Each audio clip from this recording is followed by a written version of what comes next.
শুরু করছি আল্লাহর নামে, যিনি পরম করুণাময়, অতি দয়ালু। অধ্যায় ৮, সালাত। হাদিস নাম্বার ৩৪২ সমান ৪৯৬ সমান মোট ১৫৫টি হাদিস। পরিচ্ছদ ২৪২। মিরাজে কিভাবে সালাত ফরজ হলো। ইবন আব্বাস রা বলেন, আমার কাছে আবু সুফিয়ান ইবন হারব রা হিরাকল এর হাদিসে বর্ণনা করেছেন। তাতে তিনি কোথাও বলেছেন যে, নবী সাল্লাল্লাহু আলাইহি ওয়াসাল্লাম আমাদেরকে সালাত, সত্যবাদিতা ও চারিত্রিক পবিত্রতার নির্দেশ দিয়েছেন। ৩৪২। ইয়াহইয়া ইবনু বুকার রহ আনাস ইবনু মালিক রাহ থেকে বর্ণিত, তিনি বলেন, আবু জার রাহ রাসূল সাল্লাল্লাহু আলাইহি ওয়াসাল্লাম থেকে বর্ণনা করেন যে, তিনি বলেছেন, আমার ঘরের ছাদ খুলে দেয়া হলো। তখন আমি মক্কায় ছিলাম। তারপর জিবরিল এসে আমার বক্ষ বিদীর্ণ করলেন, আর তা জমমের পানি দিয়ে ধুইলেন। এরপর হিকমত ও ইমানে পরিপূর্ণ একটি সোনার পাত্র নিয়ে আসলেন এবং তা আমার বক্ষে ঢেলে দিয়ে বন্ধ করে দিলেন। তারপর হাত ধরে আমাকে দুনিয়ার আসমানের দিকে নিয়ে চললেন। যখন দুনিয়ার আসমানে পৌঁছালাম, তখন জিবরিল আসমানের রক্ষককে বললেন, দরজা খোল। তিনি বললেন, কে? উত্তর দিলেন, আমি জিবরিল। আবার জিজ্ঞাসা করলেন, আপনার সঙ্গে আর কেউ আছে কি? তিনি বললেন, হ্যাঁ, আমার সঙ্গে মুহাম্মদ। তিনি আবার বললেন, তাকে কি আহ্বান করা হয়েছে? তিনি উত্তরে বললেন, হ্যাঁ। তারপর আসমান খোলা হলে আমরা প্রথম আসমানে উঠলাম। সেখানে দেখলাম এক লোক বসে আছেন এবং অনেকগুলো মানুষের আকৃতি তার ডান পাশে রয়েছে এবং অনেকগুলো মানুষের আকৃতি বাম পাশে রয়েছে। যখন তিনি ডান দিকে তাকাচ্ছেন, হাসছেন, আর যখন তিনি বাম দিকে তাকাচ্ছেন, কাঁদছেন। তিনি বললেন, খোশ আমদেদ, হে পুণ্যবান নাবী, হে নেক সন্তান। আমি জিবরিল কে জিজ্ঞাসা করলাম, ইনি কে? তিনি বললেন, ইনি আদম, আর তার ডানে ও বায়ে তার সন্তানদের রূহ। ডান দিকের লোকেরা জান্নাতি আর বাদিকের লোকেরা জাহান্নামী। এজন্য তিনি ডান দিকে তাকালে হাসেন আর বাদিকে তাকালে কাঁদেন। তারপর জিবরিল আমাকে সঙ্গে নিয়ে দ্বিতীয় আকাশে উঠলেন। সেখানে উঠে রক্ষককে বললেন, দরজা খোল। তখন রক্ষক প্রথম আসমানের রক্ষকের অনুরূপ প্রশ্ন করলেন। তারপর দরজা খুলে দিলেন। আনাস রাহ বলেন, এরপর আবু জার বলেন, তিনি নাবী সাল্লাল্লাহু আলাইহি ওয়াসাল্লাম তারপর ইব্রাহিম এর নিকট দিয়ে যাচ্ছিলাম। তিনি বললেন, খোশ আমদেদ, পুণ্যবান নাবী ও নেক সন্তান। আমি জিজ্ঞাসা করলাম, ইনি কে? জিবরিল আলাইহি ওয়াসাল্লাম বললেন, ইনি ইব্রাহিম আলাইহিস সালাম। ইবনু শিহাব রহ বলেন যে, ইবনু হাজম আমাকে খবর দিয়েছেন, ইবনু আব্বাস ও আবু হাব্বা আনসারি রহ উভয়ে বলেন, নাবী সাল্লাল্লাহু আলাইহি ওয়াসাল্লাম বলেছেন, তারপর আমাকে আরো উপরে উঠানো হলো। আমি এমন এক সমতল স্থানে উপনীত হলাম, যেখান থেকে কলমের লেখার শব্দ শুনতে পেলাম। ইবনু হাজম রহ ও আনাস ইবনু মালিক রাহ বলেন, নবী সাল্লাল্লাহু আলাইহি ওয়াসাল্লাম বলেছেন, তারপর আল্লাহ তাআলা আমার উম্মতের উপর ৫০ ওয়াক্ত সালাত নামাজ ফরজ করে দিলেন। আমি এ নিয়ে প্রত্যাবর্তনকালে যখন মুসা আলাইহি ওয়াসাল্লামের নিকট দিয়ে যাচ্ছিলাম, তখন মুসা আলাইহি ওয়াসাল্লাম বললেন, আপনার উম্মতের উপর আল্লাহ কি ফরজ করেছেন?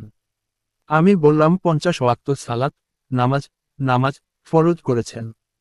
তিনি বললেন, আপনি আপনার রবের কাছে ফিরে যান, কারণ আপনার উম্মত তা আদায় করতে সক্ষম হবে না। আমি ফিরে গেলাম। আল্লাহ পাক কিছু অংশ কমিয়ে দিলেন। আমি মুসা আলাইহি ওয়াসাল্লামের কাছে আবার গেলাম আর বললাম, কিছু অংশ কমিয়ে দিয়েছেন। তিনি বললেন, আপনি আবার আপনার রবের কাছে যান, কারণ আপনার উম্মতেও আদায় করতে সক্ষম হবে না। আমি ফিরে গেলাম। তখন আরও কিছু অংশ কমিয়ে দেওয়া হলো। আবার মুসা আলাইহি ওয়াসাল্লামের কাছে গেলাম। এবারও তিনি বললেন, আপনি আবার আপনার রবের কাছে যান, কারণ আপনার উম্মতেও আদায় করতে সক্ষম হবে না। তখন আমি আবার গেলাম। তখন আল্লাহ বললেন, এই ৫ই সওয়াবের দিক দিয়ে ৫০ গণ্য হবে।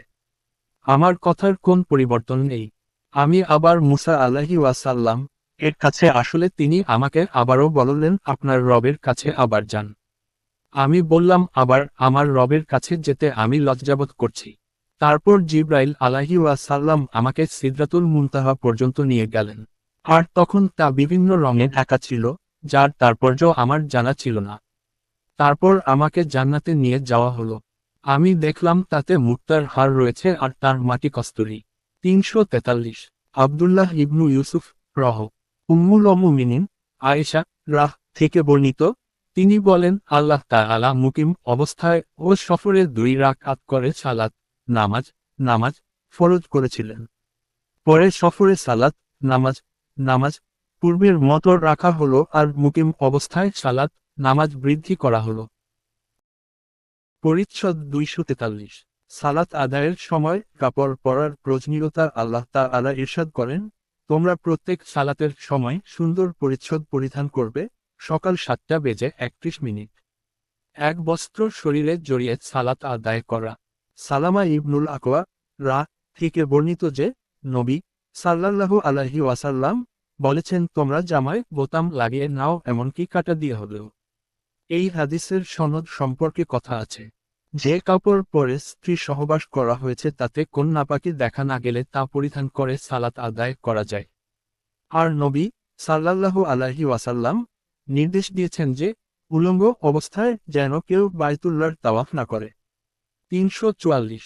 মুসা ইবনু ইসমাইল রহ উম্মে আতিয়া রাহ থেকে বর্ণিত, তিনি বলেন নবী সাল্লাল্লাহু আলাইহি ওয়াসাল্লাম ঈদের দিনে ঋতুবতী এবং পর্দানসীন মহিলাদের বের করে আনার নির্দেশ দিলেন, যাতে তারা মুসলমানদের জামাআত ও দোয়ায় শরীক হতে পারে।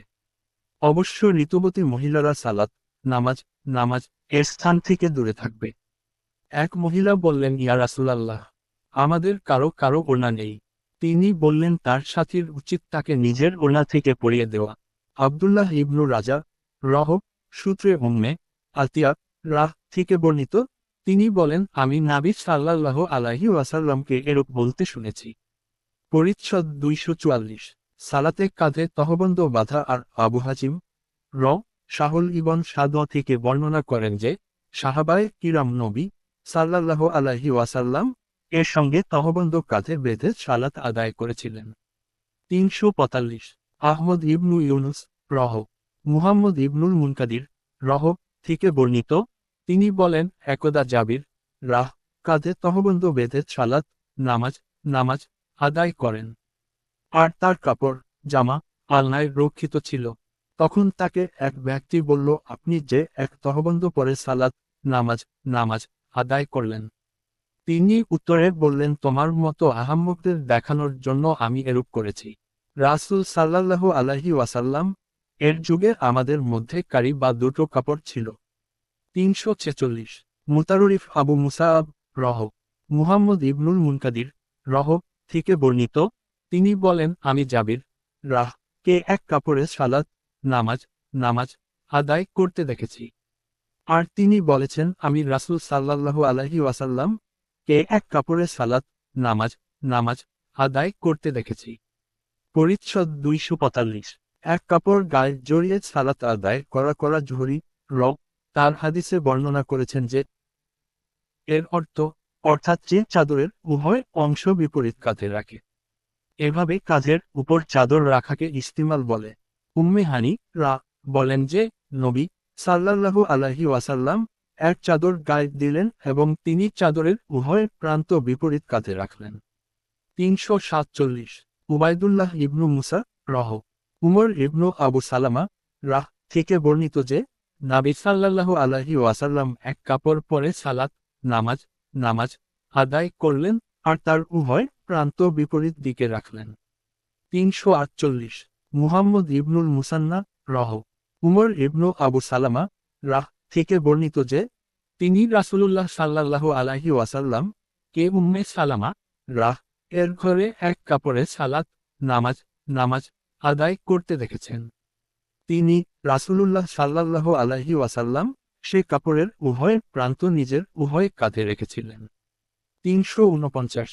উবাইদ ইবনু ইসমাইল রহ উমর ইবনু আবু সালামা রাহ থেকে বর্ণিত, তিনি বলেন আমি রাসূল সাল্লাল্লাহু আলাইহি ওয়াসাল্লাম কে এক কাপড় জড়িয়ে উম্মে সালামা রাহ এর ঘরে এক কাপড়ে সালাত নামাজ নামাজ আদায় করতে দেখেছি, যার উভয় প্রান্ত তার উভয় কাঁধের উপর রেখেছিলেন।